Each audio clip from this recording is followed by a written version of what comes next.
له ومن يضلل فلا هادي له وأشهد أن لا إله إلا الله وحده لا شريك له وأشهد أن محمدا عبده ورسوله يا أيها الذين آمنوا اتقوا الله حق تقاته ولا تموتن إلا وأنتم مسلمون يا أيها الناس اتقوا ربكم الذي خلقكم من نفس واحدة وخلق منها زوجها وبث منهما رجالا كثيرا ونساء واتقوا الله الذي تساءلون به والأرحام إن الله كان عليكم رقيبا يا أيها الذين آمنوا اتقوا الله وقولوا قولا سديدا يصلح لكم أعمالكم ويغفر لكم ذنوبكم ومن يطع الله ورسوله فقد فاز فوزا عظيما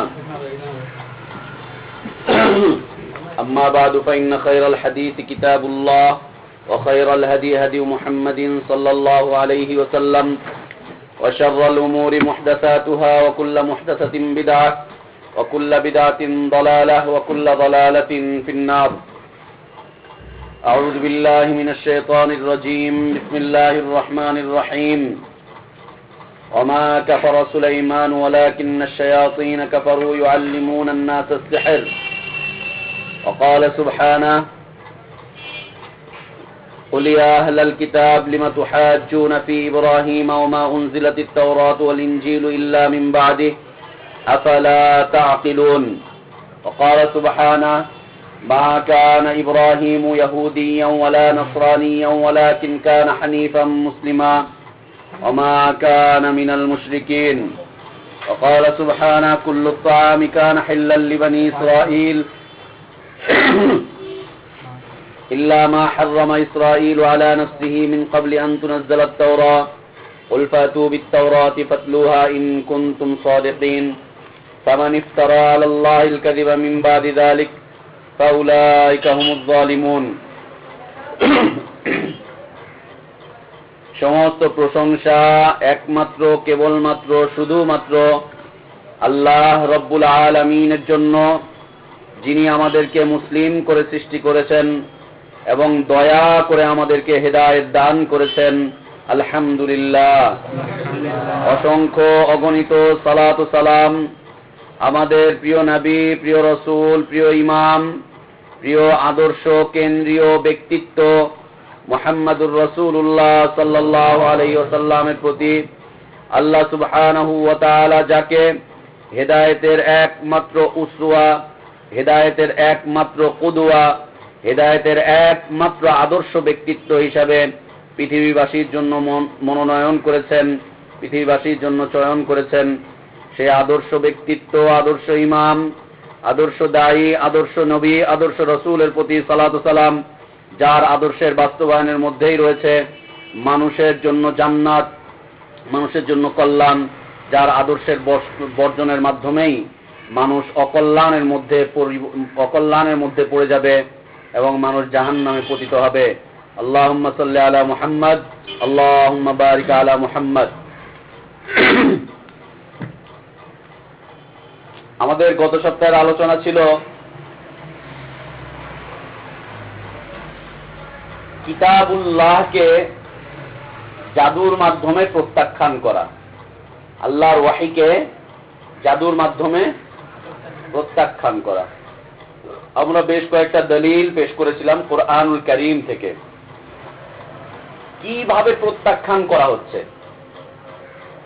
কিভাবে প্রত্যাখ্যান করা হচ্ছে। নবী রাসূলরা যখন কথা বলছেন, আকাশবাণীর মাধ্যমে নবী রাসূলরা যখন কথা বলছেন, আকাশবাণী মানে ইন্ডিয়ার ওই বেতার সংস্থা আবার নয়, আকাশবাণীর মাধ্যমে যখন নবী রাসূলরা কথা বলছেন, তখন তাদেরকে বলছে ইন হাযা ইল্লা সিহরুম মুবিন, এটা হচ্ছে স্পষ্ট জাদু।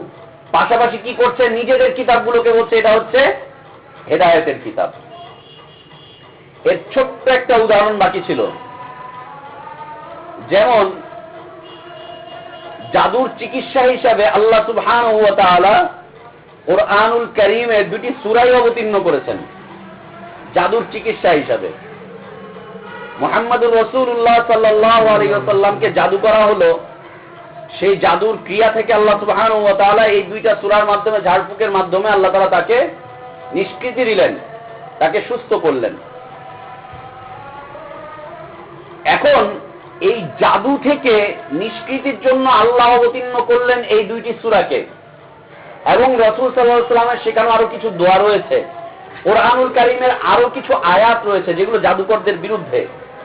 এইগুলো দিয়ে একটা মানুষকে ঝাড়ফুঁক করলে মানুষটা সুস্থ হয়ে যাবে। গ্রান্টেড কথাবার্তা, এটা 100% গ্যারান্টি যুক্ত কথাবার্তা, 100%। কিন্তু এগুলোর বিপরীতে এখন সমাজে চলে এসেছে সুলেমানি খাবনামা, নকশে সুলেমানি, আশরাফি তাবিজের কিতাব, থানভী সাহেবের আশরাফি তাবিজের কিতাব, তারপরে চরমনায়ের তাবিজের কিতাব, অমুকের তাবিজের কিতাব, তমুকের তাবিজের কিতাব। কোরআন দিয়ে ঝাড়ফুঁক করলে এখন আর মানুষ সুস্থ হচ্ছে না, এখন এই জাদু দিয়ে মানুষকে ঝাড়ফুঁক করতে হবে, জাদু দিয়ে করতে হবে।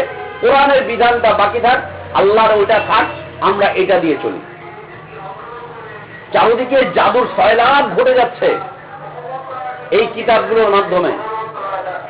কোরআন স্টপ হয়ে যাচ্ছে, আর জাদুর কিতাবগুলো বর্তমানে ইসলামী জাদুর নামে একটা জাদুর কিতাব আছে। জাদুর কিতাবটির নাম হচ্ছে লজ্জাতুন নিসা, বাজারে বাজারে। এর ভিতরে আল্লাহু আকবার, প্রত্যেকটা পাতায় পাতায় জাদু। এত মোটা একটা কিতাব, লজ্জাতুন নিসা। অর্থ বলবো, অর্থটা হচ্ছে, নিসা শব্দের অর্থ হচ্ছে মহিলা, আর লজ্জা মানে হচ্ছে লজ্জা, যদি বাংলায় ধরেন আরবি ধরেন মিলিয়ে, লজ্জাতুন নিসা মানে মহিলার শরম। এটা তাবিজের কিতাব না, মহিলার শরম। লিখেছে কে? হুজুর লিখেছেন, বড় হুজুর। আর যদি এটাকে আরবি ধরেন, যে দুইটা শব্দ আরবি, তাহলে লাজ্জাতুন নিসা, লাজ্জাতুন নিসা অর্থ হচ্ছে মহিলার থেকে যে সমস্ত স্বাদকে গ্রহণ করা হয়। এটা হচ্ছে বর্তমানে সবচাইতে কঠিন তদবিরের কিতাব।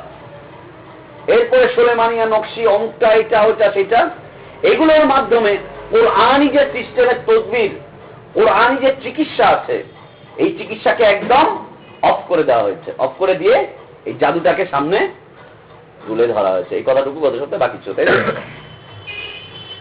আজকের আমাদের আলোচনার বিষয়বস্তু হচ্ছে 17 নম্বর মতবাদ। আলহামদুলিল্লাহ, আল্লাহ শুকরিয়া যে এ পর্যন্ত আমরা একটা একটা করে 16টা মতবাদ জেনে এসেছি। আল্লাহু আকবার। প্রত্যেকটা মতবাদ পড়লেই মনে হয় যেন আল্লাহ আমাকে এই মাত্র পরিশুদ্ধ করছেন, এই মাত্র যেন আমি হেদায়েত পাচ্ছি, এই মাত্র যেন কোরআনের এই আয়াতটা আমার জন্য অবতীর্ণ হচ্ছে আল্লাহর পক্ষ থেকে। এর আগে এতবার পড়েছি এই যে আয়াতগুলো, এতবার পড়েছি জীবনে, কোনদিন মনে হয়নি যে আয়াতগুলো আমার জন্য অবতীর্ণ হয়েছে, এই আয়াতগুলো আমাদের জন্য অবতীর্ণ হয়েছে, মনে হয়নি। যখন এই জাহিলি মতবাদ পড়ছি একটা একটা করে, তখন মনে হচ্ছে যেন আল্লাহ তাআলা আমাদের জন্যই স্পেশাল এই কোরআনটাকে অবতীর্ণ করেছেন। স্পেশালি বর্তমান সময়ে আমাদের এই দেশে জাহিলিয়াত এত বেশি বেড়ে গিয়েছে, মক্কার জাহিলিয়াতকে হার মানিয়ে যাচ্ছে। এক একটা আয়াত পড়লে মনে হয় যেন এগুলো বাংলাদেশের মানুষের জন্য স্পেশালি আল্লাহ সুবহানাহু ওয়া তাআলা নাযিল করেছেন। আসলে মনে হয় তাই, নাহলে আমরা প্রত্যেকে এই দায়িত্ব পেতাম। দীর্ঘ 1400-1450 বছর পরে কোরআনের এই বাণী আমাদের অন্তরে কিভাবে একটার পর একটা আঘাত করে যাচ্ছে, আর বলে যাচ্ছে ছাড় জাহিলিয়াত, বেরিয়ে হয়ে চলে আয়, অজ্ঞতা থেকে বের হয়ে চলে আয়, মূর্খতা থেকে বের হয়ে চলে আয়, একটার পর একটা। তেমনই একটি মতবাদ আজকের, নিসবাতুহুমুল বাতিলু ইলাল আম্বিয়া, নবী রাসূলদের দিকে অসত্যকে ইঙ্গিত করা, অসত্যকে নবী রাসূলদের সাথে সম্পৃক্ত করে দেওয়া, অসত্যকে, মিথ্যাকে, বাতিলকে নবী রাসূলদের সাথে সম্পৃক্ত করে দেওয়া, বাতিল বিষয়বস্তুগুলোকে নবী রাসূলদের সাথে সম্পৃক্ত করে দেওয়া। এটা ছিল জাহিলিয়াতের মতবাদের মধ্যে হতে একটা মতবাদ। অসত্য একটা কথা, বাতিল একটা পথ, বাতিল একটা পদ্ধতি, বাতিল একটা অবস্থান, যা আল্লাহ প্রদত্ত নয়, যা আসমান থেকে আসেনি, আল্লাহর পক্ষ থেকে যা আসেনি, বাতিল একটা মতবাদকে নবী রাসূলদের সাথে সম্পৃক্ত করে দেওয়া, এটা হচ্ছে একটা জাহেলি মতবাদ। হ্যাঁ, সুন্দরভাবে মিলে আসবে, আলোচনা শেষে ইনশাআল্লাহ সুন্দরভাবে মিলে আসবে বর্তমান আমাদের সময়ের সাথে। বাতিল মতবাদকে যেমন মনে করেন বর্তমান সময়ে গণতন্ত্র, ইসলামী গণতন্ত্র, সমাজতন্ত্র, ইসলামী সমাজতন্ত্র, হ্যাঁ, তারপরে হচ্ছে মাযহাব, ইসলামী মাযহাব, আন্দোলন, ইসলামী আন্দোলন, এই যে নামকরণ করা হচ্ছে, আদৌ এর সাথে ইসলামের কোন সম্পর্ক আছে কিনা, আদৌ এর সাথে ইসলামের কোন সম্পর্ক আছে কিনা, ইসলামী খেলাফতের বাস্তবায়ন, মুক্তির একই পথ, ইসলামী খেলাফত, খেলাফত, আদৌ এর সাথে ইসলামের কোন বাস্তবায়ন আছে কিনা, খেলাফত ব্যবস্থা কি মুসলিম উম্মার মুক্তির একমাত্র পথ কিনা, এই যে নামকরণগুলো করা হচ্ছে। সুফিবাদ মুক্তির একমাত্র পথ, নাজাতের একমাত্র পথ সুফিবাদ, আদৌ এর সাথে কোন সম্পৃক্ততা আছে কিনা। যখন এইগুলো বলা হচ্ছে ইসলামী গণতন্ত্র, ইসলামী সমাজতন্ত্র, ইসলামের নামে অর্থনৈতিক সুদভিত্তিক অর্থনীতিকে ইসলামের নামে চালিয়ে দেওয়া, নতুন আর একটা পথ পদ্ধতি, নতুন একটা ইজমকে নিয়ে আসা, নতুন একটা থিওরিকে নিয়ে আসা, নতুন একটা পথ পদ্ধতিকে নিয়ে আসা, এনে বলছে যে এটাই হচ্ছে ইসলামের একমাত্র পথ, অথচ আদৌ এটা আল্লাহর পক্ষ থেকে অবতীর্ণ হয়নি এবং নবী মুহাম্মদ সাল্লাল্লাহু আলাইহি ওয়াসাল্লাম এটা নিয়ে আসেননি। এই যে নিসবতটা, সম্পৃক্ততা করা হচ্ছে, এটা কার সাথে করা হচ্ছে? মুহাম্মদ সাল্লাল্লাহু আলাইহি ওয়াসাল্লাম। আপনি যখনই বলবেন ইসলামী গণতন্ত্র, তখনই আপনার দৃষ্টিটা চলে যাবে মুহাম্মদ সাল্লাল্লাহু আলাইহি ওয়াসাল্লাম গণতন্ত্রপন্থী ছিলেন।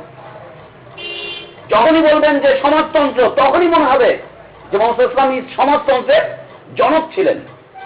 যখনই বলবেন ধর্মনিরপেক্ষতা, ইসলামী ধর্মনিরপেক্ষতা, ধর্মনিরপেক্ষতা ইসলামের একটা মৌলিক বিষয়, তখন মনে হবে যেন মুহাম্মদ সাল্লাল্লাহু আলাইহি ওয়াসাল্লাম ধর্মনিরপেক্ষ ছিলেন। লাকুম দীনুকুম ওয়ালিয়া দিন বলে বলতো যে তুই তোর থামান, আমি আমার থামানি, আমার দিকে এই দিকে চলতে থাকি, বুখারী শরীফের হাদিস। অজ্ঞ জাতির জন্য অজ্ঞ নেত্রী আল্লাহ তাআলা দিয়ে দিয়েছেন। যে জাতি যেমন তার জন্য লোহাটাকে আপনি পিটিয়ে সোজা করবেন, ওরা আমারটা কত বড় হচ্ছে, আমি আপনি বেকা হয়ে গিয়েছি, আমাদেরকে পিটিয়ে সোজা করার জন্য আল্লাহ তাআলা দিয়েও দিলেন এইগুলোকে। কত ভারী ভারী ওজন, দেখেছেন কত ভারী ভারী ওজন। ভারত থেকে আমদানি করে নিয়ে আসা লাগতেছে, চায়না থেকে আমদানি করে নিয়ে আসা লাগতেছে, আমেরিকা থেকে আমদানি করে নিয়ে আসা লাগতেছে, ইসরায়েল থেকে আমদানি করে নিয়ে আসা লাগতেছে, আমাদেরকে সোজা করার জন্য আমার। এরপরেও যদি কোমরটা একটু সোজা হতো এই জাতির, তাও হয় না। তো বাতিল মতবাদকে, অসত্য মতবাদকে, কোন কুফুরি মতবাদকে নবী রাসূলদের সাথে সম্পৃক্ত করে দেওয়া, এটা হচ্ছে জাহেলি মতবাদ। এটা শুধুমাত্র নবী রাসূলদের সাথেই থাকবে বিষয়টা এমন নয়, এটা যুগ যুগ ধরে যারা নবী রাসূলদের ওয়ারিস তাদের সাথেও করা হতে পারে, তাদের সাথেও করা হয়ে যেতে পারে। যেমন গত সপ্তাহে আমরা পড়লাম যে সুলাইমান আলাইহিস সালাতু ওয়াস সালামের সাথে জাদুকে সম্পৃক্ত করে দেওয়া হলো এবং মালাইকাদের সাথেও সম্পৃক্ত করে দেওয়া হলো। ঠিক একই কথা মুহাম্মদ সাল্লাল্লাহু আলাইহি ওয়াসাল্লামের সাথেও সম্পৃক্ত করে দেওয়া হলো। মুহাম্মদ সাল্লাল্লাহু আলাইহি ওয়াসাল্লাম যখন আসমানি কিতাব পড়ে পড়ে শোনাচ্ছেন, ঈসা আলাইহিস সালাম বলে দিলেন এরকম এরকম এরকম আমার পর একজন আসবে, এই শোনার পরে এই পড়ার পর বলছে হাযা সিহরুম মুবিন, এটা স্পষ্ট জাদু। এই জাদুটাকে নির্ধারণ করলো কার সাথে? মুহাম্মদ সাল্লাল্লাহু আলাইহি ওয়াসাল্লামের সাথে। অথচ জাদু একটা বাতিল মতবাদ, একটা কুফরি মতবাদ, একটা কুফরি মতবাদ। আল্লাহ সুবহানাহু ওয়া তাআলা বলেন সুলাইমান আলাইহিস সালাতু ওয়াস সালামের উপরে জাদুর অপবাদ আসলো। সে অপবাদটা কি? সুলাইমান আলাইহিস সালাতু ওয়াস সালাম জিনদেরকে জাদু করে তার বশে রেখে দিয়েছেন। হুজুররা জিন বশ করে রেখে দেয় না? কোন হুজুরের কাছে 3 জন, কোন হুজুরের কাছে 7 জন, এবং 11 নম্বরে এক হুজুর আছে তার কাছে সাহাবী জিন থাকে। সাহাবী জিন 11 নম্বর বাজারে, তুমি চিনো ওকে?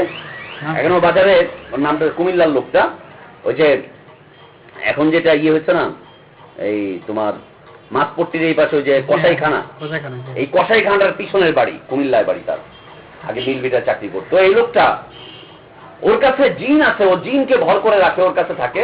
ওই জিনটা হচ্ছে সাহাবী, রসুলের সাহাবী। সেই রসুলের সাহাবী জিন এখানে আইসা মানুষের থেকে মুরগি মান্যত নিচ্ছে। মুরগি, ওর নামে মুরগি জবাই করতে হয়, ওর নামে খাসি জবাই করতে হয়। ওই সাহাবী আইসা ওদের তাবিজ লেখা শিখা দেয়, সাহাবী আইসা তাবিজ দেয়। ইন্না লিল্লাহি ওয়া ইন্না ইলাইহি রাজিউন। এই যে জিনগুলোকে আটকে আটকে রেখেছে, জিন হুজুরের নাম শুনেছো না তোমরা? জিন হুজুরের বিভিন্ন সময় নাম শোনা যায় না? কামরাঙ্গীচরে এক হুজুর আছে, জিন হুজুর। ওনার আন্ডারে প্রায় 100 খানিক জিন আছে। আমি গিয়েছি তার কাছে অনেকবার, আমার পরিবার থেকে তো গিয়েছে। আচ্ছা, জিন হুজুর মানে উনি জিনদেরই হুজুর, মানুষের আর হুজুর না, উনি জিনদের হুজুর। এই যে জিনকে বশ করে রাখতেছে, জিনকে বশ করে কেউ যদি রাখতে হয় তাহলে জাদুর মাধ্যমে রাখতে হবে, অন্যথায় কোন জিন তোমার কাছে এসে বশ করে তোমার আনুগত্য স্বীকার করে থাকবে না, ও চলে যাবে। কারণ ও স্বাধীন একটা প্রাণী, ও চলে যাবে, ও চলে যাবে। তুমি যখন জাদু করবে তখন সে তোমার কাছে এসে থাকবে, তখন তোমার কাছে এসে থাকবে, এছাড়া থাকবে না। গত কয়েকদিন যাবৎ 14 নম্বরে এক মহিলা জিন ধরা, তার চিকিৎসা করতেছি বরিশালে বাড়ি।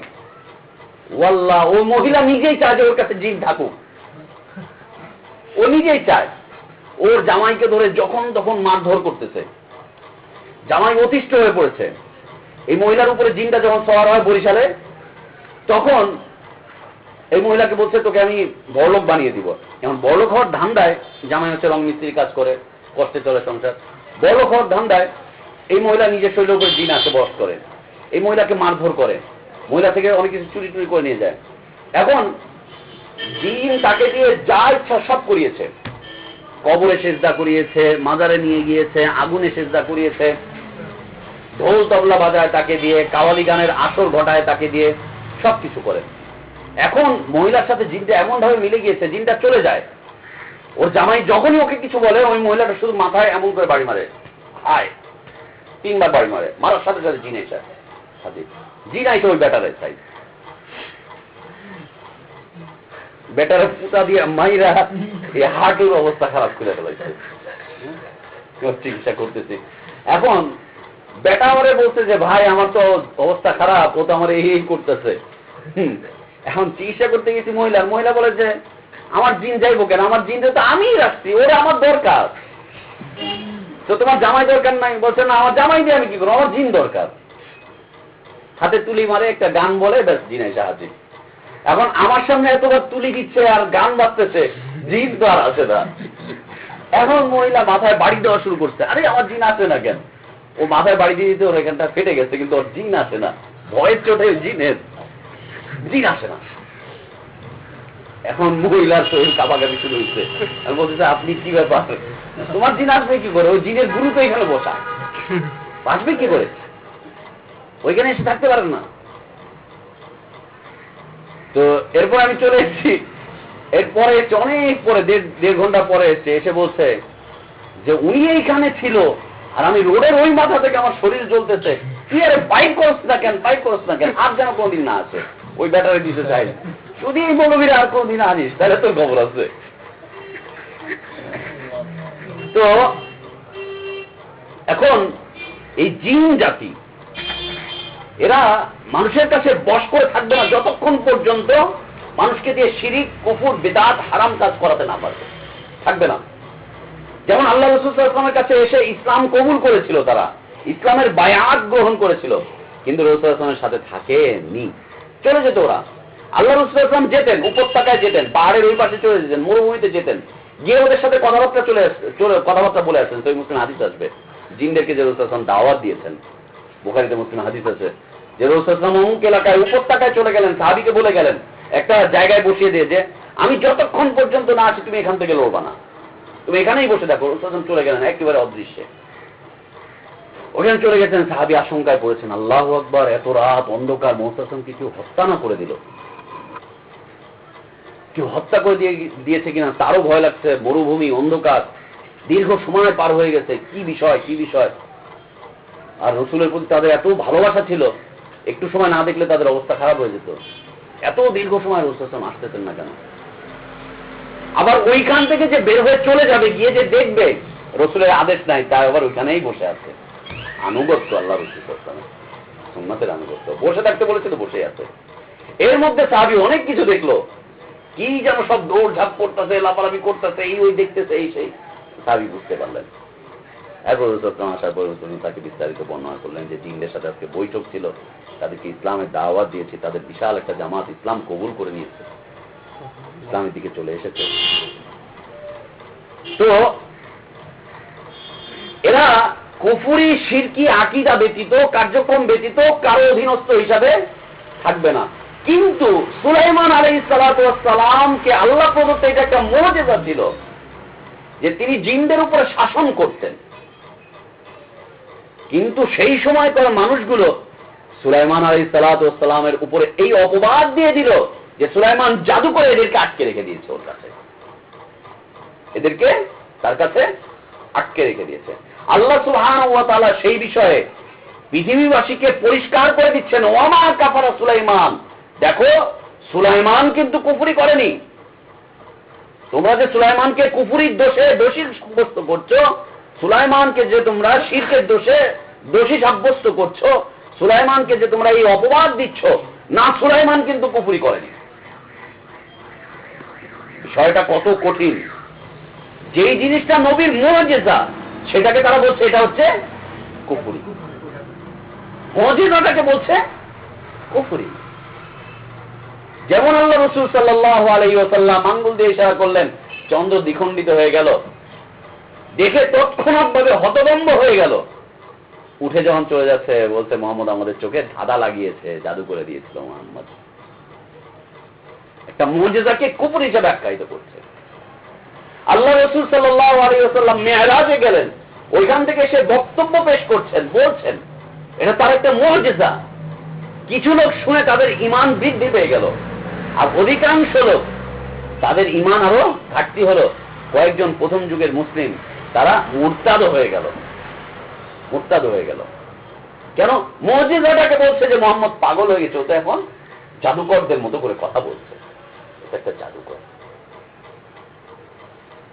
তো এই নবী রাসূলদের দিকে অসত্যকে সম্পৃক্ত করে দেওয়া, মিথ্যা কথাবার্তাকে নবী রাসূলদের দিকে সম্পৃক্ত করে দেওয়া, যুগ যুগ ধরে দায়ীদের উপরে বা নবীদের ওয়ারিস যারা তাদের উপরে এই বাতিল বিষয়টাকে সম্পৃক্ত করে দেওয়া, এটা হচ্ছে একটা জাহেলি মতবাদ। যেমনটা করা হয়েছিল সুলাইমান আলাইহিস সালাতু ওয়াস সালামের ক্ষেত্রে, যেমনটা করা হলো সুলাইমান আলাইহিস সালাতু ওয়াস সালামের ক্ষেত্রে, যে সুলাইমান জাদুর মাধ্যমে এদেরকে বশ করে রেখেছে, এদের উপরে জাদুর ক্রিয়া চালিয়েছে। অথচ আল্লাহ বলছেন সুলাইমান জাদুকর নয়, সুলাইমান কুফরি করেনি। ওমা কাফারা সুলাইমান ওয়ালাকিন্না শায়াতিনা কাফারু, শয়তান কুফরি করেছে, ইউআল্লিমুনান নাসাল সিহর, ও মানুষকে এই জাদু কুফরি বিদ্যা শিখিয়েছে। আর শয়তান যে সমস্ত কাজ কামগুলো করে, যে সমস্ত কার্যক্রমগুলোকে সে চালায়,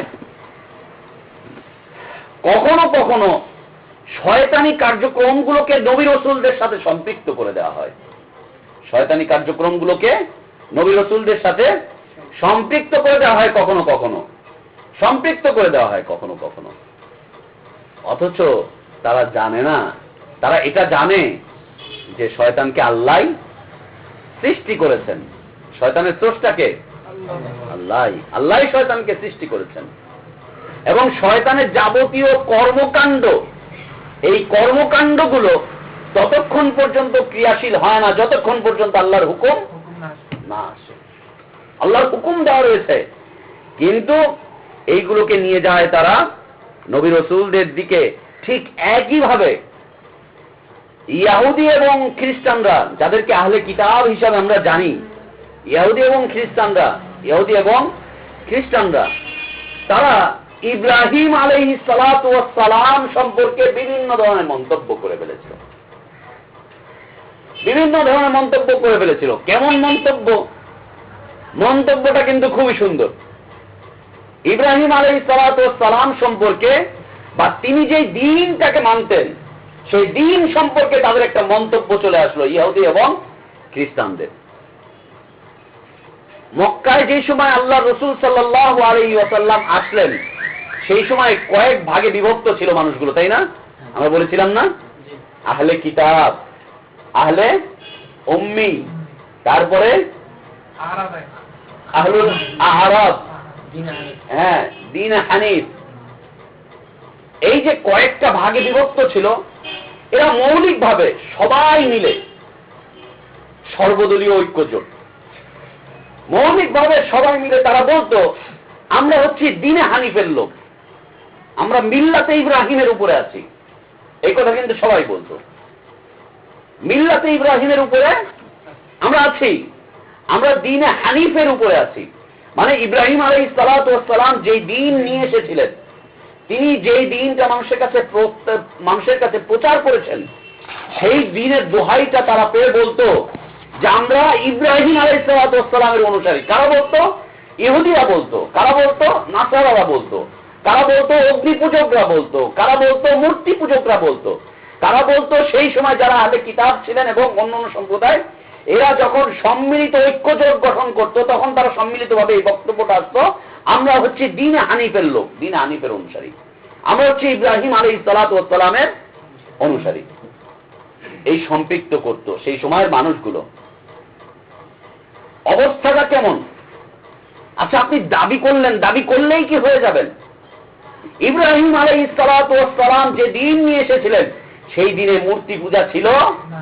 সেই দিনে মূর্তি পূজা ছিল না, সেই দিনে চন্দ্র পূজা ছিল না, সেই দিনে তারকা পূজা ছিল না, সেই দিনে অগ্নি পূজা ছিল না, সেই দিনে নিজের সন্তানকে নিজ হাতে হত্যা করা ছিল না, সেই দিনে জেনা ব্যভিচার ছিল না, সেই দিনে মানুষ এইভাবে হত্যা করবে, নিগৃহীত করবে, মাখলুকের ইবাদত করবে, সেটা সেই দিনের মধ্যে ছিল না।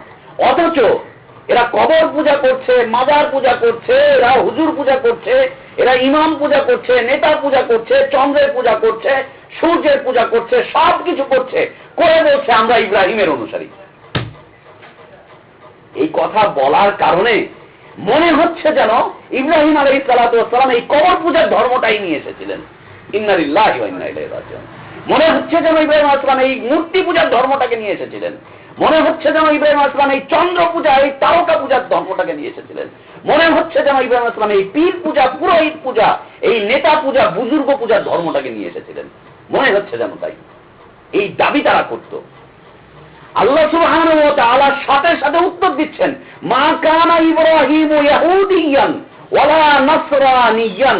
এই ইহুদিরা, এই নাসরারা, এই অগ্নি পূজকরা, এই আহলে কিতাবরা, তোমরা মনে রেখো, ইব্রাহিম সে ইহুদিও ছিল না, সে খ্রিস্টানও ছিল না, সে অগ্নি পূজক ছিল না। তোমরা তো আজকে অগ্নি পূজা করে বলছো যে আমি ইব্রাহিমের অনুসারী, ইব্রাহিমের দ্বীনের অনুসারী।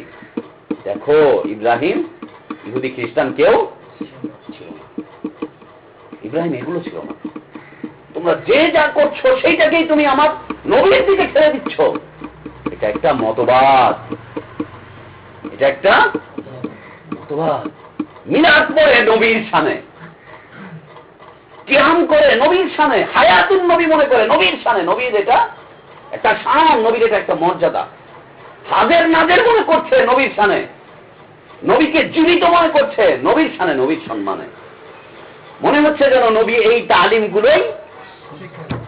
আল্লাহু আকবার। বুঝতে পারছেন বাতিল মতবাদ? নবী রাসূলদের দিকে বাতিল কথাগুলোকে সম্পৃক্ত করে দেওয়া, অসত্য কথাগুলোকে সম্পৃক্ত করে দেওয়া এবং তাদেরকে সেইভাবে প্রতিপন্ন করা, নবী রাসূলদেরকে কুফরের সাথে জড়িয়ে দেওয়া, নবী রাসূলদেরকে শয়তানি আমালগুলোর সাথে, শয়তানি কার্যক্রমগুলোর সাথে তাদেরকে লেপ্টে দেওয়া। মক্কার মানুষদের কাছে এমন হীন অপরাধ ছিল না। একেবারে সোজা মক্কার ভিতরেই 360টা, আর মক্কার অলিতে গলিতে মোড়ে মোড়ে তো আছেই অসংখ্য মূর্তি, ছবি মূর্তি, ভাস্কর্য। যেমন আমাদের দেশের কোন চৌরাস্তায় যাবেন, দাড়ি টুপি ওরা দেখলে জঙ্গি খুঁজে পায়, আর রাস্তার মোড়ে মোড়ে লাইফেল দিয়ে ল্যাংটা একটা দাঁড়া করায় রাখছে, ওরে জঙ্গি হিসাবে দেখতে পায় না। কাপড় চোপড় খুলে ল্যাংটা একটা রাইফেল দিয়ে দাঁড়া করা রাখছে, রাইফেলের মূর্তি নিয়ে দাঁড়া রয়েছে। মুক্তিযোদ্ধা নাকি ল্যাংটা ছিল, সবাই ল্যাংটা হয়ে এরা মুক্তিযুদ্ধ করছে। মুক্তিযোদ্ধা যারা ছিল তাদের নাকি লজ্জা শরম নাই। এই দেশের মানুষ কত অকৃতজ্ঞ, যারা জীবন দিল এই দেশের মানুষের জন্য, তাদের ল্যাংটা মূর্তি করে ব্যাস রাস্তার মোড়ে দাঁড় করা রেখে দিচ্ছে, ল্যাংটা মূর্তি। আহা রে জাহিলিয়াত। তো আল্লাহ সুবহানাহু ওয়া তাআলা তার উত্তর দিচ্ছেন, এত হীন অপরাধ নেই। প্রত্যেকটা এলাকার আলাদা গাউসে আজম, প্রত্যেকটা অঞ্চলের আলাদা কুতুব, প্রত্যেকটা অঞ্চলের আলাদা আবদাল, প্রত্যেকটা অঞ্চলের আলাদা নাকিব, মুজাবা, কত কিছু, প্রত্যেকটা এলাকার আলাদা। এ মক্কার মুশরিকদের চরিত্র, তাদের সেই সময় মোড়ে মোড়ে এই মাথায় উজ্জার দেবতা, ওই মাথায় লাতের দেবতা, ওই মাথায় হবলের দেবতা, ওই মাথায় অমুকেরটা, আর মক্কার ভিতরে ইব্রাহিম আলাইহিস সালাতু ওয়াস সালামেরটা, ইসমাইল আলাইহিস সালাতু ওয়াস সালামেরটা, আদম আলাইহিস সালাতু ওয়াস সালামেরটা, কত নবী রাসূলদের মিলিয়ে 360টার মূর্তি মক্কার ভিতরেই তারা প্রবেশ করিয়ে রাখলো। মক্কার ভিতরে। আমাদের সৌভাগ্য না দুর্ভাগ্য, মানিব্যাগের ভিতরে এখন আমাদের বাপদাদার ছবি, মানিব্যাগের ভিতরে রাখতেই হবে, কিছু করার নাই। টাকা দিয়ে মসজিদে দান করছি বাপের ছবি, 1000 টাকার নোট একটা মসজিদে দান করছি, কি মূর্তি, মসজিদে কি দান করছি, মূর্তি। বোঝেন নাই আমার কথাটা? টাকার মধ্যে আমার বাপের দাদার ছবি দান করছি কোথায়?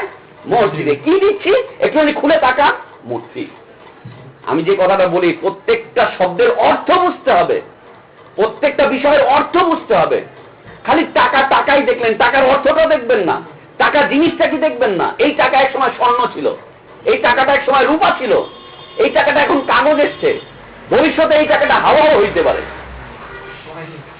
হয়ে যেতে পারে না? স্বর্ণ যদি কাগজ হয়ে যেতে পারে, চিন্তা করে, স্বর্ণ যদি কাগজ হতে পারে, কাগজটা কি হবে? এটা হাওয়া হওয়ার উপায় নেই। এক মুঠ ধুলা দিবেন, এক ব্যাগ চাল দিবেন, দেখেন না, মাজারে গিয়ে এক ব্যাগ চাল দিয়ে আসবেন, আর এক মুঠ ধুলা ওইখান থেকে নিয়ে চলে আসে, দিয়ে আসে এক ব্যাগ চাল, একটা খাসি দিয়ে আসে, আর ওইখান থেকে একটা লাঠি নিয়ে আসে, হুজুর একটা লাঠি দিয়ে দেয়।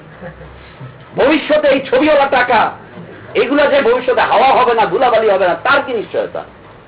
স্বর্ণ যদি কাগজে রূপান্তরিত হতে পারে, স্বর্ণ যদি স্টিলে রূপান্তরিত হতে পারে, এবং মসজিদে যে টাকাটা দিচ্ছেন 1000 টাকার নোট, খুব আবেগ উচ্ছ্বাস নিয়ে মসজিদে দিয়ে আসতেছেন, আল্লাহর ঘর মসজিদে দিচ্ছি, একটা মূর্তি দিচ্ছেন মসজিদের ভিতরে। দেখেছেন জাহিলিয়াত কি করে ফিরে আসে মুসলিমদের কাছে? কি করে জাহিলিয়াত ফিরে আসে মুসলিমদের কাছে? একটু চিন্তা করে দেখেন। যদি ওটা মূর্তি নাও হয়, ওটা একটা ছবি, ইসলামের ছবি তোলা হারাম। রাসূল সাল্লাল্লাহু আলাইহি ওয়াসাল্লাম বলছেন, যে ব্যক্তি ছবি তুলবে, যে ছবি উঠাবে, যে ছবি অঙ্কন করবে, এদের প্রত্যেকের উপর আল্লাহর লানত, এরা হারাম কাজ করতেছে। কিয়ামতের দিন যারা ছবি অঙ্কন করে, ছবি যারা তুলে, এদেরকে কিয়ামতের দিন আল্লাহ সুবহানাহু ওয়া তাআলা তার সামনে দাঁড় করিয়ে বলবেন যে দে এইগুলার ভিতরে প্রাণ। বলবে যে আমি তো দিতে পারবো না। তখন আল্লাহ সুবহানাহু ওয়া তাআলা তাকে পাকড়াও করে বলবেন, যেটা তোর কাজ না, তুই কেন এটা করলি? মাখলুক সৃষ্টি করা তোমার কাজ নয়, তুমি কেন ছবিটাকে তৈরি করে মানুষের এই আকৃতি কেন তুমি তৈরি করতে গেলে? প্রাণ দিতে পারবে না তো এই কাজটা কেন করলে? কেন করলে? এদেশের কেন্দ্রীয় ব্যাংকে কিয়ামতের দিন আল্লাহ জবাবের কাঠগড়ায় দাঁড় করানো হবে। কেন টাকায় টাকায় বাপের ছবি, দাদার ছবি কেন দিলে? কেন দিলে? আল্লাহু আকবার। সত্য বড় তিতা, কিন্তু সত্য সত্যই। তিতা হলেও সত্য সত্যই। সত্য বড় কড়া, কিন্তু তারপরেও সেটাই সত্য, তারপরেও সেটাই সত্য। মৌলবীদের মুখে কুলুক ঢুকে গিয়েছে, যে কুলুক নিচে থাকার কথা, এই কুলুক এখন মুখে ঢুকে গিয়েছে, যে মসজিদে এখন মূর্তি প্রবেশ করে। কোনো কথা নেই, মৌলবী ওটা দেখে আরো খুশি। কদিন আগে নিকুঞ্জের এক ইমাম সাহেবের সাথে সাক্ষাৎ হলো। ইমাম সাহেব সরকারের প্রশংসা করছে, বাংলাদেশ কেন্দ্রীয় ব্যাংকের প্রশংসা করছে। কিসের? হচ্ছে আগে সবচাইতে বড় নোট ছিল 500 টাকার। আমরা মিলাদ খতম করলে বেশি 500 টাকাই পাইতাম। এই সরকারকে ধন্যবাদ যে 1000 টাকার নোট বের করছে। যাদের মনের ভিতরে একটুখানি ভদ্রতা আছে, শিক্ষা দীক্ষা আছে, একটু ভালো মানুষ যারা, তাদের বাসায় মিলাদ খতমে গেলে কমপক্ষে 1000 টাকাই দেয়। সরকারকে ধন্যবাদ যে 1000 টাকার নোট বের করছে।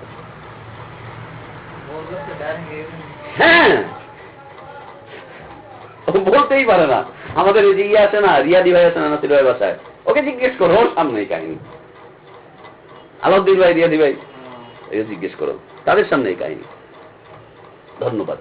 তো যাই হোক, বিষয়টা হচ্ছে বাতিল একটা মতবাদকে নবী রাসূলদের সাথে সম্পৃক্ত করে দেওয়া, যেমন জাদুর ব্যাপারে, জিনদেরকে বশ করে রাখার ব্যাপারে, শয়তানি কার্যক্রমের ব্যাপারে সুলাইমান আলাইহিস সালাতু ওয়াস সালামের সাথে এই বাতিল মতবাদটাকে সম্পৃক্ত করে দেওয়া হলো। ঠিক মক্কার মূর্তি পূজকরা ইব্রাহিম আলাইহিস সালাতু ওয়াস সালামের নাম ভাঙিয়ে বলছে আমরা হচ্ছি মিল্লাতে ইব্রাহিমের লোক, আমরা হচ্ছি দ্বীন হানিফের লোক, আমরা হচ্ছি ইব্রাহিম আলাইহিস সালাতু ওয়াস সালামের অনুসারী। অথচ ইব্রাহিম আলাইহিস সালাতু ওয়াস সালাম কোনদিন বলেননি যে আল্লাহর পুত্র আছে, আল্লাহর স্ত্রী আছে, 3 সত্তা মিলিয়ে 1 সত্তা, 1 সত্তায় 3 সত্তা, এই কথা ইব্রাহিম আলাইহিস সালাতু ওয়াস সালামের দিনে কোনদিন ছিল না। অথচ তারা সেটাতেই বিশ্বাস করত। অগ্নি পূজা ইব্রাহিমের ধর্ম নয়, মূর্তি পূজা ইব্রাহিমের ধর্ম নয়, এগুলো ইব্রাহিম আলাইহিস সালাতু ওয়াস সালামের দিন নয়। অথচ ইব্রাহিম আলাইহিস সালাতু ওয়াস সালামের নামে এগুলোকে সম্পৃক্ত করে দেওয়া হলো। আল্লাহ সুবহানাহু ওয়া তাআলা তাদেরকে বলছেন ডেকে, নবী তুমি তাদেরকে বলো, কুল ইয়া আহলাল কিতাব, হে কিতাবীরা, লিমা তুহাজ্জুনা ফি ইব্রাহিম, তোমরা কেন ইব্রাহিমকে তোমাদের বিতর্কের বিষয় নিয়ে আসতেছো? হে আহলে কিতাবরা, মক্কার, হে মক্কার মানুষরা, হে বিভিন্ন ধর্মের অনুসারীরা, হে শিক্ষিত জাতিরা, লিমা তুহাজ্জুনা ফি ইব্রাহিম, কেন ইব্রাহিমকে তোমরা দলিল হিসাবে উপস্থাপন করছো? তোমাদের বিতর্কের বিষয় হিসাবে কেন ইব্রাহিমকে তোমরা উপস্থাপন করছো? ওমা উনজিলাতিত তাওরাত ওয়াল ইনজিল ইল্লা মিন বাদিহি, এই তাওরাত এবং ইনজিল এগুলো তো ইব্রাহিমের পরে অবতীর্ণ হয়েছে, এগুলো তো ইব্রাহিমের পরে অবতীর্ণ হয়েছে, তোমরা কেন ইব্রাহিমকে তোমরা বিতর্কের মধ্যে নিয়ে আসতেছো? ইব্রাহিমের পরে অবতীর্ণ হয়েছে তার মানে হচ্ছে তুমি আহলে কিতাব, তুমি খ্রিস্টান, তুমি ইনজিলের অনুসারী। ইনজিল তো ইব্রাহিমের আগে অবতীর্ণ হয়নি, ইনজিল তো ইব্রাহিমের উপরে অবতীর্ণ হয়নি। তুমি ইনজিলের ধর্ম মানছো, আর তুমি বলছো যে তুমি হচ্ছে মিল্লাতে ইব্রাহিমের। তুমি তাওরাত মানছো, তাওরাত হচ্ছে মুসা আলাইহিস সালাতু ওয়াস সালামের কিতাব, তুমি মানছো তাওরাত, তুমি বলছো তাওরাতের অনুসারী, তুমি বলছো তুমি ইহুদি, আর তুমি বলছো আবার তুমি দাবিতে গিয়ে বলো যে তুমি ইব্রাহিমের অনুসারী। এই ইব্রাহিমের উপরে তো তাওরাত, জাবুর, ইনজিল এগুলো নাজিল হয়নি। তাওরাত এবং ইনজিল এগুলো তো ইব্রাহিমের পরের বিষয়। কেন অনর্থক তোমরা ইব্রাহিমকে তোমাদের বিতর্কে নিয়ে আসতেছো? আল্লাহু আকবার। আল্লাহ সুবহানাহু ওয়া তাআলা তার দ্বীনের দায়ীদেরকে কিভাবে পরিশুদ্ধ করছেন, মাসুম প্রমাণ করছেন। আজকে আমাদের বিরুদ্ধে যে সমস্ত অভিযোগগুলো চলে আসতেছে, এই অভিযোগগুলোকে এখন আমাদেরকে মাসুম করে দেওয়ার মতো কেউ নেই, কিন্তু আল্লাহ তাআলা যে আমাদেরকে মাসুম করবেন না বিষয়বস্তু আবার তাও নয়। একটা পর্যায়ে জাতি জানবে, একটা পর্যায়ে জাতি বুঝবে যেটা হচ্ছে নিরপরাধ, অপরাধ নেই। লিমা তুহাজ্জুনা ফি ইব্রাহিম ওয়া মা উনজিলাতিত তাওরাত ওয়াল ইনজিলু ইল্লা মিন বাদিহি আফালা তাআকিলুন, তোমার কি বোধগম্যতা নেই? তুমি মানো তাওরাত, তুমি মানো ইনজিল, আর তুমি বলো তুমি ইব্রাহিমের দ্বীন অনুসরণ করছো। তুমি শিরক করে বেড়াও, তুমি আল্লাহর সাথে মানুষের সাথে সাদৃশ্য করে বেড়াও, আর তুমি বলছো কিনা তুমি ইব্রাহিমের অনুসরণ করছো। আফালা তাআকিলুন, তোমার কি বিবেক নেই? এরপরে আল্লাহ সুবহানাহু ওয়া তাআলা বলেন, মা কানা ইব্রাহিম ইয়াহুদিয়ান ওয়ালা নাসরানিয়া, দেখো ইব্রাহিম ইহুদিও ছিল না, ইব্রাহিম নাসারাও ছিল না, ওয়ালাকিন কানা হানিফাম মুসলিমা, বরং ইব্রাহিম আলাইহিস সালাম ছিলেন হানাফি মুসলিম। ইব্রাহিম আলাইহিস সালাম ছিলেন হানাফি মুসলিম, 4 মাযহাবের একটা মাযহাবে, বড় মাযহাবে ছিলেন তিনি। ইমাম আবু হানিফার অনুসরণ তিনি করেছেন নাকি? ইন্না লিল্লাহি ওয়া ইন্না ইলাইহি রাজিউন। এটা দলিল। এক মৌলভীর সাথে বৈঠক করেছি জিঞ্জিরায় গিয়ে, সৌদি আরব থেকে আসার পর যে আপনি হানাফি মাযহাবের দলিল পান নাই? বলছেন না, আমি তো পাই নাই ভাই, নরম হয়ে বলছি। যে আপনার সাথে কিসের বৈঠক করবো, মুনাজারা করবো? আপনি কোরআনই পড়েন না, আপনার সাথে কিসের বৈঠক করবো? আপনি হানাফি মাযহাবের দলিল কোরআন থেকে খুঁজে পান না? না ভাই আমি তো পাইনি, ঠিক আছে বললে আমি মানবো। এই আয়াত বের করে নিয়েছে যে পড়েন, এই যে আল্লাহ বলছে ইব্রাহিম আলাইহিস সালাম পর্যন্ত ইমাম আবু হানিফার অনুসারী ছিল, ইব্রাহিম আলাইহিস সালাম পর্যন্ত ইমাম আবু হানিফার অনুসারী ছিল, হানাফি মাযহাব তিনি মানতেন। তখন আমি হাসবো না কাঁদবো না কি বলবো, চুপ করে বসে আছি। লোকটার দিকে, যে লোকটা কি মিসকিন, কি ফকির, এটা কত গরিব, এটা ইব্রাহিম আলাইহিস সালামকে হানাফি মুসলিম, ইমাম আবু হানিফার অনুসারী বানিয়েছিল। আল্লাহু আকবার, আল্লাহু আকবার। তো আল্লাহ সুবহানাহু ওয়া তাআলা তিনটা বিষয় এখানে তুলে ধরছেন যে মা কানা ইব্রাহিম ইয়াহুদিয়ান ওয়ালা নাসরানিয়া, ইব্রাহিম ইহুদি ছিল না, নাসারা ছিল না। আরেকটা বিষয় পরে আসতেছে। তাহলে কি ছিলেন তিনি? তিনি ছিলেন ওয়ালাকিন কানা হানিফান মুসলিমা, তিনি ছিলেন একনিষ্ঠ একজন আনুগত্যশীল মানুষ। একনিষ্ঠ আনুগত্যশীল, হানিফান একনিষ্ঠ, মুসলিমান আনুগত্যশীল। আল্লাহ তাওহীদের কাছে যিনি বলছেন, আল্লাহ সুবহানাহু ওয়া তাআলা বলেন ইয ক্বালা লাহু রাব্বুহু আসলিম, যখন তাকে তার রব বলছে ইব্রাহিম আত্মসমর্পণ করো, তিনি বলছেন আসলামতু লিরাব্বিল আলামিন, আমি আমার রবের কাছে, রব্বুল আলামিনের কাছে আমি সারেন্ডার করলাম, সারেন্ডার করে দিলাম। এমন একজন মুসলিম তিনি ছিলেন। খালি আল্লাহ বলেছেন আত্মসমর্পণ করো, সাথে সাথে বলছেন আসলামতু লিরাব্বিল আলামিন, আমি জগৎ সময় রবের কাছে আত্মসমর্পণ করলাম। আল্লাহ সুবহানাহু ওয়া তাআলা বলছেন যে ইব্রাহিমকে তোমরা তোমাদের অনুসারী মনে করছো, তোমরা তোমাদের সাথে মিলাচ্ছ, অথচ তিনি ছিলেন একজন একনিষ্ঠ মুখলিস, একনিষ্ঠ আত্মসমর্পণকারী মুসলিম তিনি ছিলেন।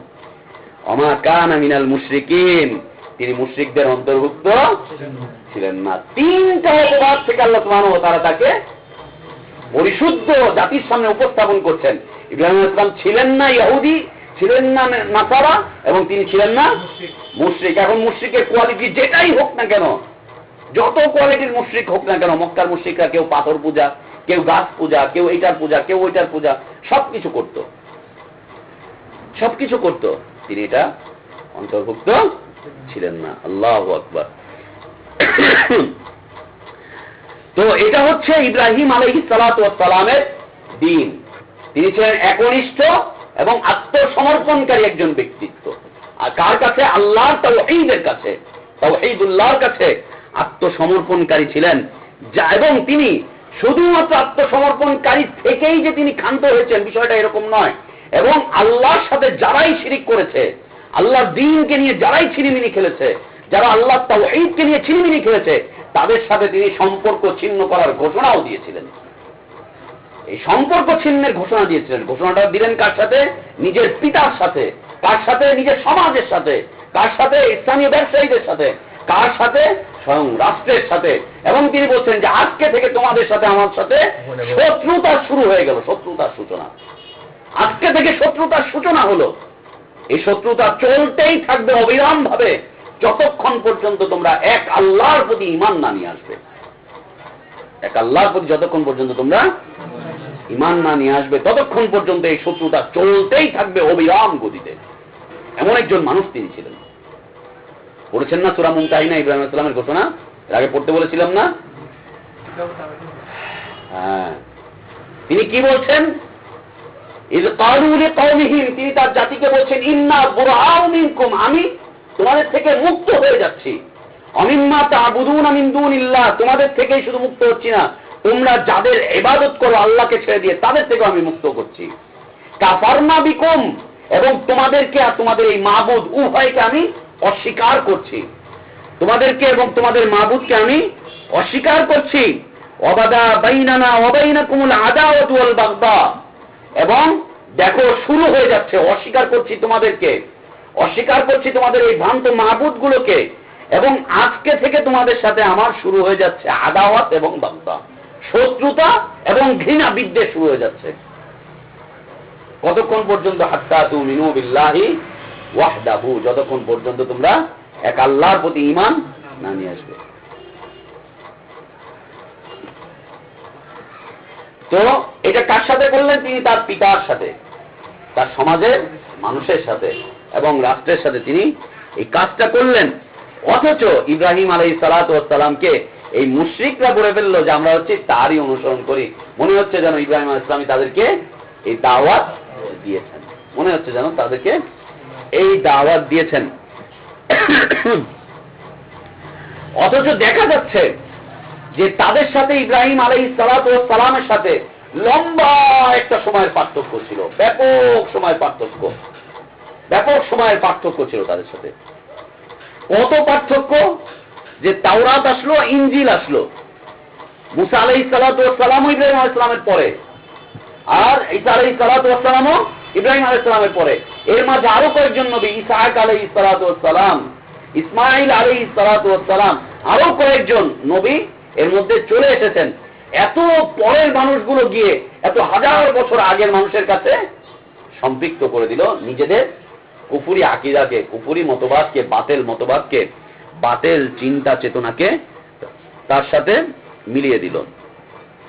ঠিক একই রকম ভাবে আল্লাহ সুবহানাহু ওয়া তাআলা বলছেন বনী ইসরাইলের একটি কাহিনী, যে কুল্লু তুআমি কানা ইল্লাল লিবানি ইসরাঈল ইল্লা মা হাররামা ইসরাঈলু আলা নাফসিহি মিন ক্বাবলি আন তুনাজ্জালা আত-তাওরাত কুল ফাতু বিত-তাওরাত ফাতলুহা ইন কুনতুম সাদিকিন। আল্লাহ সুবহানাহু ওয়া তাআলা বনী ইসরাইলের একটি কাহিনী বলছেন, কুল্লু তুআমি কানা ইল্লাল লিবানি ইসরাঈল। আল্লাহ তাআলা বনী ইসরাইলের জন্য প্রত্যেকটা খাদ্যকে হালাল করে রেখেছিলেন। প্রত্যেকটা খাদ্যকে আল্লাহ সুবহানাহু ওয়া তাআলা হালাল করে রেখেছিলেন। যেটা খেতে মনে চায় সেটাই খা, যেটাই খেতে মনে চায় সেটাই খা। কিন্তু নালায়েক জাতি খাবেটা কি? ভালো জিনিসটা খেয়ে হুজুরদের আপনি ভালো কিছু খাবার দেন, ও পছন্দই হবে না। খেয়ে দে বিরিয়ানি, পোলাও, হাবিজাবি সব খাওয়াইছেন, পরে বলবে যে বাবা নাই, ইন্ডিয়ান বাবা নাই। বাবা না হলে তো আজকে খাওয়াটাই হলো না। ওরে এত ভালো কেমন খাওয়াইলেন, ওই পচা ঘষা গু মাখানো জর্দা ছাড়া ওর চলে না। যখনই জর্দার মিশানো পান দিবেন বলছে ইয়ে উলামা কা শান হ্যায়, এটা হচ্ছে ওলামাদের মর্যাদা। জর্দা দিলা না তো তুমি মর্যাদাই দিলা না, জর্দা দিলা না মর্যাদাই দিলা না। তো বনী ইসরাইলকে আল্লাহ সুবহানাহু ওয়া তাআলা প্রত্যেকটা খাদ্য তাদের জন্য হালাল করে রেখেছিলেন। ইল্লা মা হাররামা ইসরাঈলু আলা নাফসিহি মিন ক্বাবলি আন তুনাজ্জালা আত-তাওরাত। কিন্তু তাওরাত অবতীর্ণ হওয়ার আগে ইসরাইল নিজেরা নিজেদের জন্য যেটাকে হারাম করে রেখেছিল সেটাই শুধুমাত্র হারাম ছিল। নিজেরা নিজেদের জন্য বলে দিল যে এটা আমরা খাবো না, এটা হারাম। কিন্তু বনী ইসরাইল পরবর্তীতে এসে বলছে আল্লাহ ওইটা আমাদের জন্য হারাম করেছে, ওইটা আমাদের জন্য হারাম করেছে, ওইটা আমাদের জন্য হারাম করে দিয়েছে। সব কিছুকে তারা হারাম বানিয়ে দিতে লাগলো। তারা নিজেদেরকে সম্পৃক্ত করলো অতীতে সেই জাতির সাথে। ঠিক একই রকম লেখক রাহিমাহুল্লাহ বলছেন ওয়াকাযালিকা কানা ফি হাযিহিল উম্মাহ। এই উম্মতের অবস্থা হচ্ছে ঠিক সেই, এই উম্মতের অবস্থা হচ্ছে ঠিক সেই। মাইয়ানসু মা হুয়া আলাইহি মিনাল বাতিল ইলা নবী সাল্লাল্লাহু আলাইহি ওয়াসাল্লাম ফায়াযাউল আহাদিসাল মাকযুবা লিনুসরাতি বাতিলাহু। আল্লাহু আকবার। এই উম্মতের অবস্থা হয়েছে ঠিক তাই। মুহাম্মদ সাল্লাল্লাহু আলাইহি ওয়াসাল্লামকে বিভিন্ন ধর্মীয় গ্রুপ, উপগ্রুপ, দল এইগুলোর সাথে সম্পৃক্ত করে দিয়ে তারা তাকে তাদের ইমাম হিসাবে বানিয়ে নিয়ে তাদের বাতিল চিন্তা চেতনাকে স্থায়িত্ব করার জন্য সর্বাত্মক প্রচেষ্টা চালিয়ে যাচ্ছে। বাতিল চিন্তা চেতনাকে, যেমন ইসলামে 4 মাযহাব, যে কোনো এক মাযহাব মানা ফরজ। কে করলেন এই ফরজ? ফরজ তো আল্লাহ করেন এবং তার রাসূল করেন। কে করলেন এই ফরজ? কে করলেন এই ফরজ? সুফিবাদ ইসলামের অংশ কে করলেন? এইভাবে চিক পাক কাট কুত মেরে এইভাবে করে জিকির আজকার করতে হবে, কে করলেন এগুলো? অথচ দিয়ে দেওয়া হচ্ছে ইসলাম ধর্মে। যখনই বলা হবে যে এটা ইসলাম ধর্মে, দ্বীন ইসলামের মধ্যে এটা আছে, তখনই এটা সম্পৃক্ত করা হবে কার সাথে? মুহাম্মদুর রাসূলুল্লাহ সাল্লাল্লাহু আলাইহি ওয়াসাল্লামের সাথে।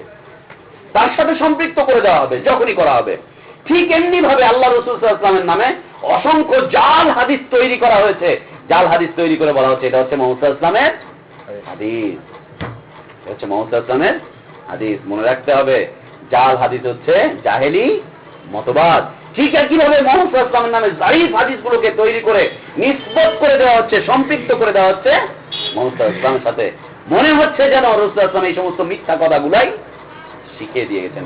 এই মিথ্যা অসত্য কথাই যেন রাসূল সাল্লাল্লাহু আলাইহি ওয়াসাল্লাম রেখে গেলেন, বিশুদ্ধ দ্বীন যেন তিনি রেখে যাননি। লা ইলাহা ইল্লাল্লাহ, নাউযুবিল্লাহ, যে তিনি যেন বিশুদ্ধ কিছু রেখে যাননি, পুরোটাই যেন তিনি বাতিল রেখে গিয়েছেন।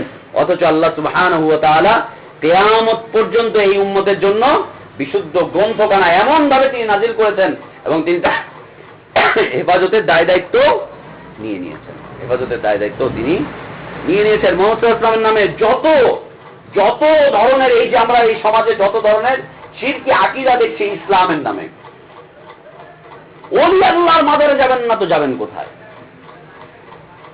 ওলি আল্লাহর কবরে আসেন, ওলি আল্লাহর দরবারে আসেন, খানকাগুলোতে আসেন, যে কোনো একটাকে মেনে নেন, যে কোনো একজনের হাতে বায়াত করেন, যে কোনো একজনকে ধরেন, না হলে কিন্তু আপনি পার পাবেন না। একজনকে ধরেন, মনে হচ্ছে যেন এইগুলোই ইসলাম, আর এইগুলোই এই দেশে ইসলাম হিসাবে প্রচার পেয়েছে, ওইগুলোই প্রচার পেয়েছে, ওইগুলোই এদেশে প্রচলিত হয়েছে, ওইগুলোকেই মানুষ ইসলাম হিসাবে জানছে। আর এইগুলোকে তৈরি করা হয়েছে রসুলের নামে মিথ্যা কথাবার্তা দিয়ে। যেমন মক্কার মুশরিকরা শিরিক করতো আর বলতো আমরা ইব্রাহিমের দিন মানি, এই দেশের মানুষগুলো মিথ্যা জাল হাদিস মানে আর বলে মুহাম্মদ সাল্লাল্লাহু আলাইহি ওয়াসাল্লামের দিনের উপর আমরা আছি। এর মধ্যে অগ্রগামী হচ্ছে আমাদের হযরত উলামায়ে কেরাম।